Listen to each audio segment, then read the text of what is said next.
See Sean Spicer in Chicago on August 8th. Tickets are absolutely free. Get yours at 560theanswer.com/briefing.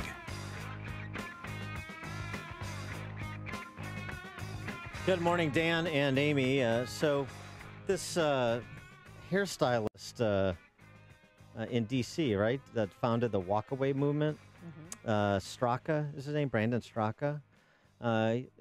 This spawned all kinds of people sharing their stories, whether in written form or videos posted online, why they left the Democrat Party. Brandon Straka, from Liberal, explains why he left the Democrat Party. I thought, well, do we have local stories, too, we can tell? You would think in a state where 85% of people think Illinois is on the wrong track, and yet Chicago Democrats have controlled the city for 100 years and the state for 50 years, more or less, have controlled, that there would be walkaway stories, that people sick of the same power structure and maybe willing to speak out. One such gentleman is Lex Anderson, who is a Hyde Park native, Kenwood High School grad, Kenwood Academy, Morehouse College grad, African-American gentleman who has left the Chicago Democrat Party. Pourquoi? Dime por qué. We're pleased to be joined by Lex Anderson. Now, Lex, thanks for being with us. Appreciate it. Hello, Dan. How are you? Good. Good morning, everyone. Good. So why did you leave the sweet nectar offered by the Chicago Democrats? Well, just to give you a little background, I am a Chicago native, born and bred, but I also was heavily involved in politics based on my family and family's involvement with Harold Washington, who my aunt was a secretary for him, and at a young age I was canvassing and going out and handing out flyers, and that really prompted me to want to be in politics. From that point on, attending Morehouse. Afterwards, I won't name any names, but I was fortunate enough to get a paying job on the Hill for a Democratic congressman from Chicago. Also worked for TWO, community organizing, as well as automatic aid in the 20th Ward. So I've been totally involved in the trenches of the Democratic Party because that's what I was told to do. So from an African-American standpoint, traditionally that's what we do, is we pull the trigger as Democrats. Well, looking at the conditions of, I grew up in Hyde Park, and it was a great experience, but the bordering communities were struggling, and they were all under Democratic rule, and nothing has changed from 1968 as far as housing, unemployment, and incarceration has increased tremendously, and all these conditions that are undesirable are under Democratic rule. And I just said that enough is enough, and I'm really just want to make an exodus from this party. And I don't see a Republican in sight within any of my communities that are struggling. I believe that one party doesn't want you and the other one doesn't need you. And it's just, I don't want my agenda to be dictated to me. So I'm a former recovering Democrat myself, and okay. How is your Media family? elite. Yeah, how is your family and friends? What's been their reaction to you leaving the party? Well, when you are systematically forced into a belief, which is considered brainwashing, it's very hard to diffuse that ideology. So my family supports me in whatever decision I make. Friends who I feel are, who I thought are somewhat, educated and aware are definitely not a fan of my beliefs and what I am talking about when it comes to the Democratic Party.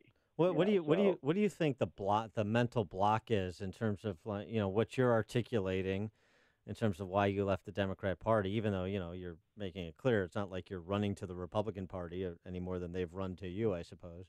But no, but what is it for those in your social circle, familial circle? What is it that prevents them from saying, well, yeah, you're right. I mean, that is the reality on the ground, and these are the people who've been in charge, so maybe we should hold them accountable. That doesn't seem to me to be an unreasonable position. well, when you create, I mean, my issue is not what the Democratic Party hasn't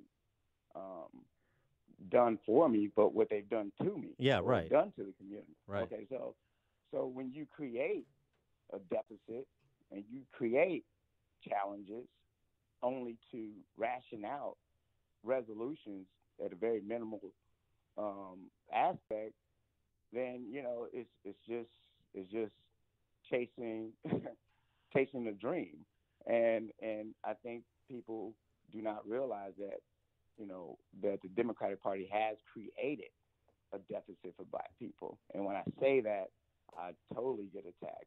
And just to be clear, I have not ran to the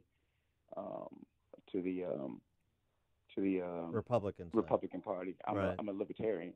Okay. Yeah. So so I believe in the third party, and I believe by addition by subtraction is the result. And when you see an exodus of the Democratic Party to whatever party, a third party, Green Party, whatever you choose, then you're going to see some results, because we know that votes and it is the profit margin for any party. And you think it? I mean, with respect to people that are resistant to your arguments, do you think it just comes down to something you sort of insinuated earlier, where you talked about one party doesn't want me? I assume you're talking about the Republican Party, and so is it that feeling in within your social circles, within Black neighborhoods, that the Republican Party doesn't want me, so I'm not even willing to entertain the conversation because I know they don't like me. They've bought that line from the Democrats that Republicans don't like Black people, basically.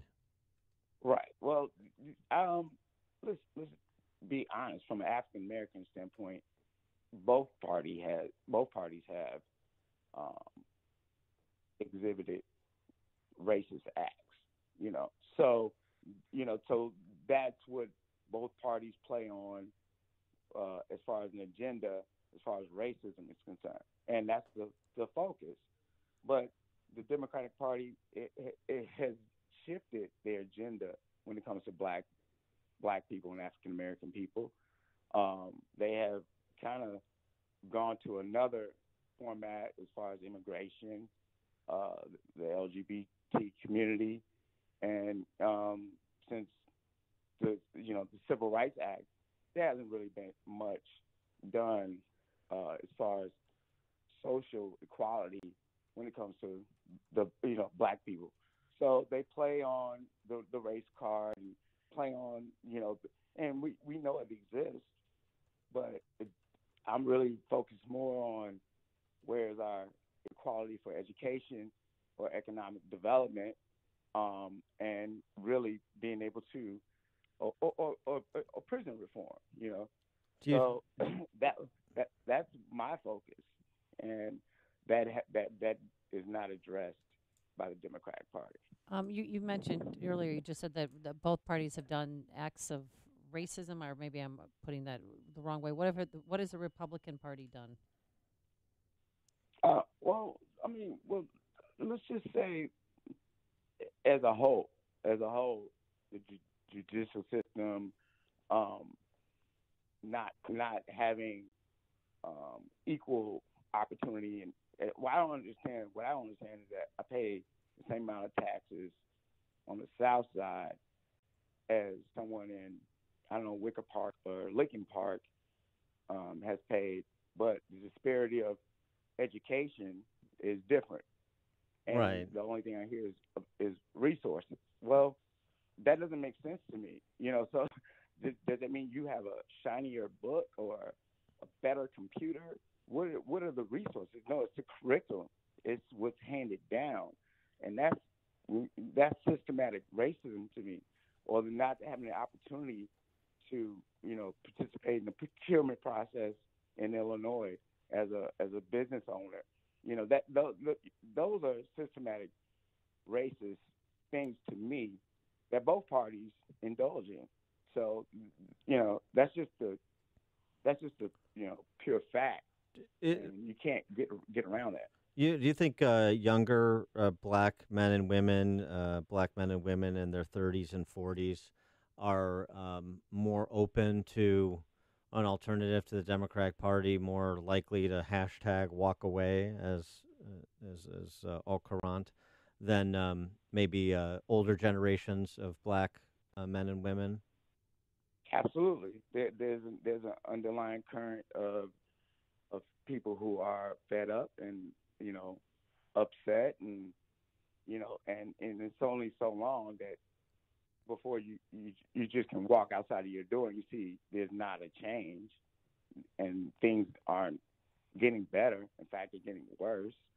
So yeah, you have to eventually wake up to the situation.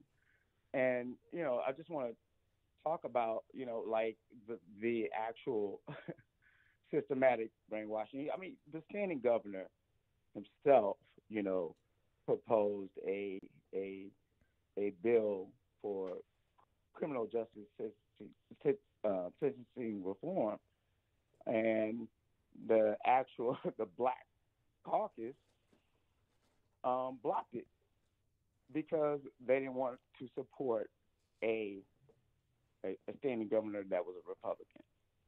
Now, I don't support the standing governor. I in fact, support Cass Jackson, who is Libertarian candidate. The Libertarian. Right. Yeah, exactly. And, and the reason why I do is because they didn't reach out to me. I reached out to them. And within a week of the party, the man was at my house, and we actually went to support a gentleman who has been on house arrest for 2.5 years for a suspended license. And without media, without his aides, just him and I went, and he went to observe the judge's behavior, who happened to be a Democratic judge and a black woman. And 1 or 3 years, he's going to be on house arrest for a suspended license. So he's not even getting due process. He's not getting a fit. And so that's real action to me. That's real, showing up for the community. And people are giving the Libertarian Party a bad rap because, I'm getting flack from my friends saying, you're with an alt-right party. Alt-right isn't going to show up to your house. They're not coming to the black community. They don't even approach African Americans. So that was liberating to me. I feel somewhat of some type of independence, just leaving the Democratic Party and joining the Libertarian Party. All right. He is Lex Anderson. He walked away, hashtag walk away, from Chicago Democrat Party to the Libertarian Party. Lex, thanks so much for joining us. Appreciate you telling your story. All right, thanks so much. Appreciate it. And he joined us on our turnkey.pro answer line. This is The Morning Show.